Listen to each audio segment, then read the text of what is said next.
ही अगर कभी मायाबद्ध अवस्था में, अनजाने में, लापरवाही में कभी अहंकार की मात्रा जरा सी आवे, फौरन समझ जाओ, फौरन आंसू बहा करके प्रायश्चित कर लो।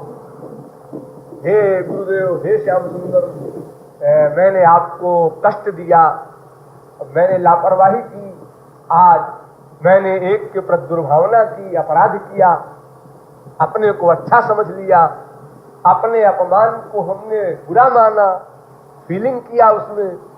इस प्रकार आंसू बहाकर तुरंत प्रायश्चित कर डालो, तो फिर अंतःकरण नॉर्मल हो जाएगा।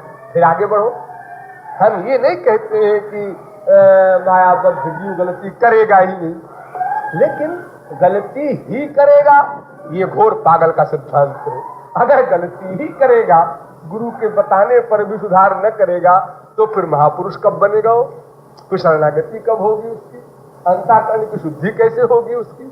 अनंत महापुरुषों की जो थ्योरी हमारे सामने है, हिस्ट्री है, वो बताती है कि घोर से घोर पापात्मा लोगों ने महापुरुषों की आज्ञा का पालन करके अंतःकरण की शुद्धि की, भगवत प्राप्ति की। इसलिए ये सोचना गलत है कि हम ये कह करके अलग हो जाए, हम तो मायाबद्ध ही है, हम तो गलती करते ही हैं।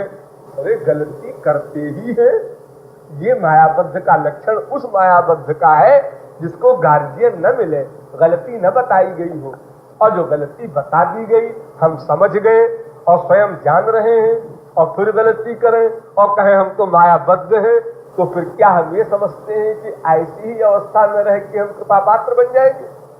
अगर ऐसी ही अवस्था में रहकर हम कृपा पात्र बन जाएंगे, ये सही हमारा सिद्धांत है, तो अनादिकाल से अब तक हम क्यों नहीं बन गए? क्या भगवान मर गया था क्या? क्या महापुरुष नहीं थे? ऐसी बात तो कोई नहीं। इसलिए अपनी वीकनेस को बढ़ाना नहीं है, उसको मिटाना है। हमें इसकी इतनी लिफ्ट नहीं देना है मन को। अरे मन, तूने गलती की है, अरे तो ठीक है, न कश्चिन्ना अपराधिक लिखा हुआ है। हम उस कोटेशन का दुरुपयोग न करें। वो तो एक गलती लाइफ में कभी किसी ने संस्कार वश या घोर लापरवाही वश कहीं कर गया, कोई कुसंग वश, तो उसकी इतनी फीलिंग कर रहा है, दंड भोग रहा है स्वयं, और उसके पीछे सिद्धांत तो बताओ कि हाँ करना ही चाहिए, तब तो शास्त्र वेद सब गर्त है। फिर तो ये करो, ये ना करो, विधि निषेध का जो वेद बनाया गया उसका भी कोई मतलब नहीं। फिर तो भगवान ने नशे में बकबक किया है, इसका मतलब ये हुआ। इसलिए ऐसी लापरवाही की बात नहीं सोचना है। सदा यह सोचो कि हमारे इष्ट को, हमारे शरण्य को, हमारे किसी भी कार्य से, मानसिक हो या बाचिक हो या शारीरिक हो, किसी प्रकार का वर्क हो, वो जो कुछ चाहते हैं वैसा ही हमें करना है, उनको कष्ट न होने पाए। अगर उनको थोड़ा भी कष्ट हुआ तो ये कष्ट हमें जो होता है उससे अनंत गुना हमें मानना चाहिए। जैसे हमें कोई कष्ट देता है तो हमें कष्ट होता है, ऐसे ही हम उनको कष्ट दे रहे हैं जिन्होंने हमारे साथ ये किया।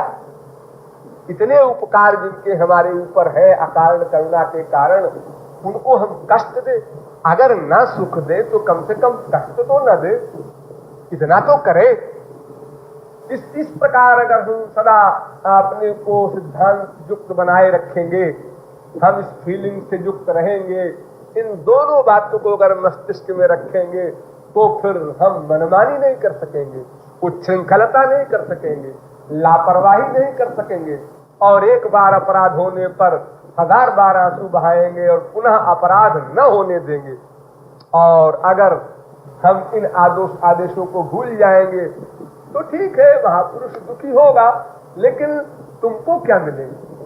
तुम्हारा जीवन तो सब कुछ पाकर भी और नष्ट हो गया, और नाम अपराध का बोझ और लद गया। तो तुम महापुरुष से न मिले होते तो अच्छा था, बल्कि ये नामापराध जुड़ते तुम्हारे साथ।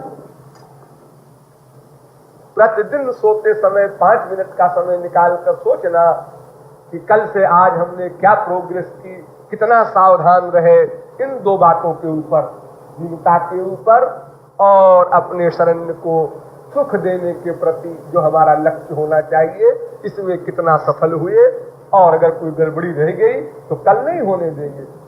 इस प्रकार सदा रीडिंग करते हुए सावधान होकर के हमें अपने लक्ष्य को प्राप्त करना है।